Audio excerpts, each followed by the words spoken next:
Hello, everyone. My name is Lauren Clarke. I founded the Special Education Initiative of the Young Scientists Program with JP. And today I want to talk to you all a little bit about how you can meet the needs of students in your classroom, whether you're teaching in a general education or a special education setting.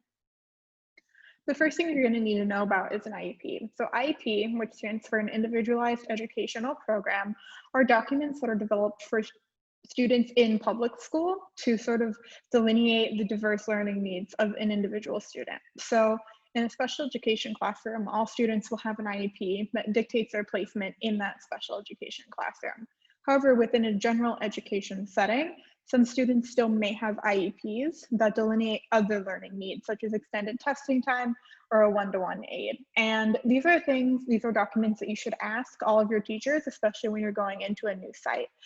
If any students have an IEP, and if they do, what sort of accommodations are listed on that IEP. And while you probably won't be able to see the IEP as a full document, the teacher should be able to tell you if any students have specific accommodations that you need to meet in order to make the best learning environment possible for all students. There are different types of accommodations that an IEP can have. These include the presentation, response accommodations, timing accommodations, setting accommodations, testing accommodations, scheduling, organization skills, and curriculum modifications.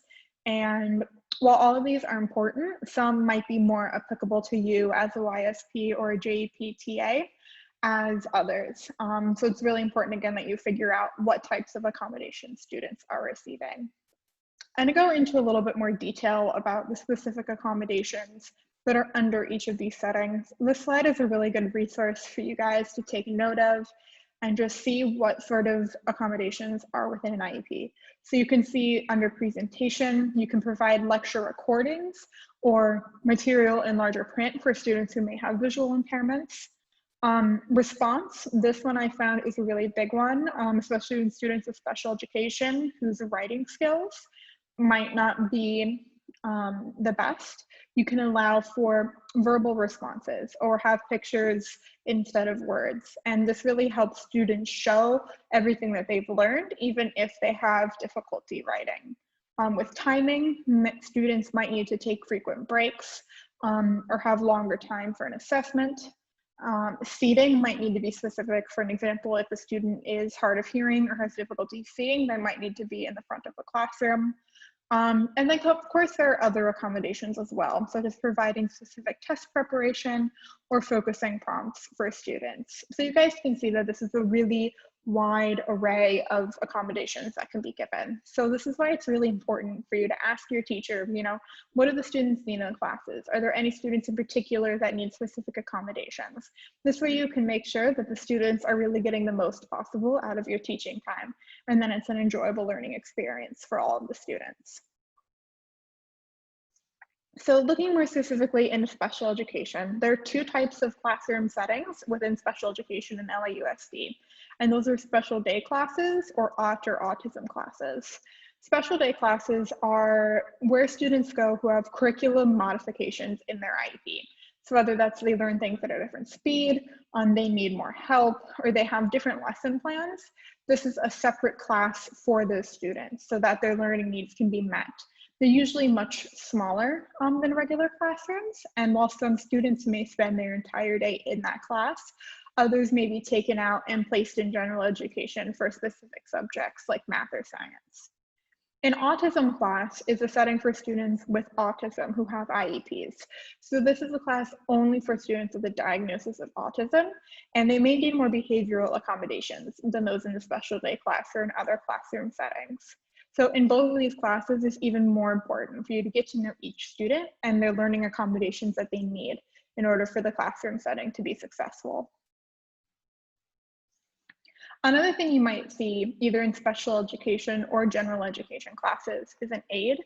And there are two types of general aides. You can have a one-to-one aide or a teaching assistant. A one-to-one aide is usually designated to work with one student, and they usually work with that one student on most classroom activities. And you can tell if it's a one-to-one aide if they sit beside the same student and work with the same student throughout the day. On the other hand, a teaching assistant is just another set of hands to help within a special education classroom, and they'll walk around during class and work with other students. So it's really important when you're in a classroom that has either a one-to-one aide or a teaching assistant to make sure that you utilize their help during the lesson.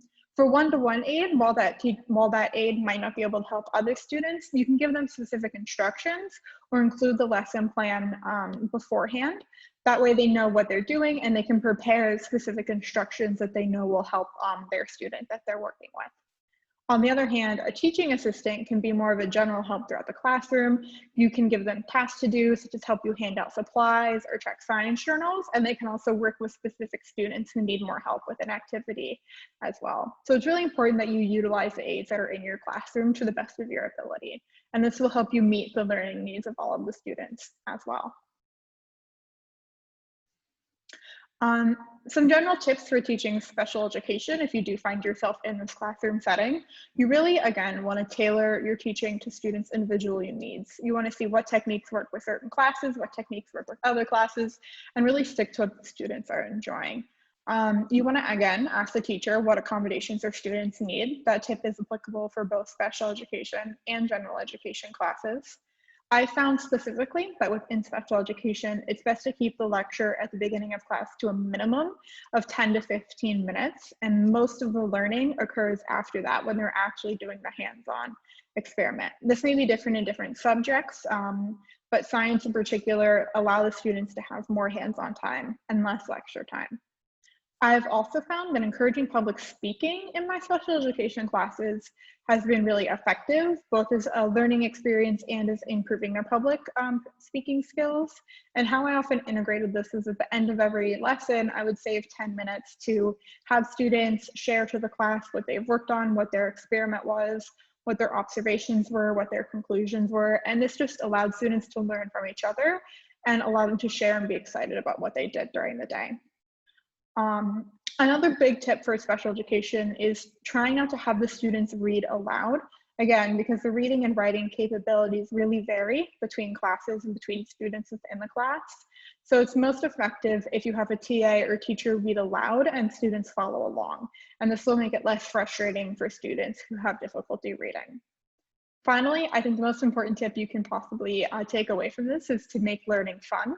I think this is true in general education as well as special education. If the students are having fun learning, it's going to be a much more enjoyable experience for them and for you. Finally, I just wanted to show you guys some pictures of some of the accommodations that we've done with science specifically in action.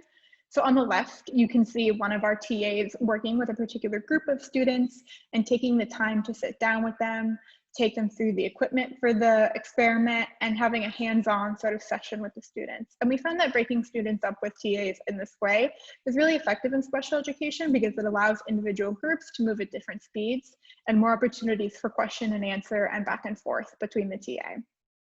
On the right, you see a bunch of students crowding around a table, drawing out design plans. These pictures were actually taken from an underwater robotics workshop. So we can see here that students were able to draw out their plans and visually sort of delineate what they were going to build later on. And this is a really inclusive way of doing lesson prep because it doesn't involve reading or writing, which again, some students have difficulty with. So by drawing out our plans and talking about them, we make sure that all students can be included in the lesson. So that is it. Thank you guys so much and have fun out there.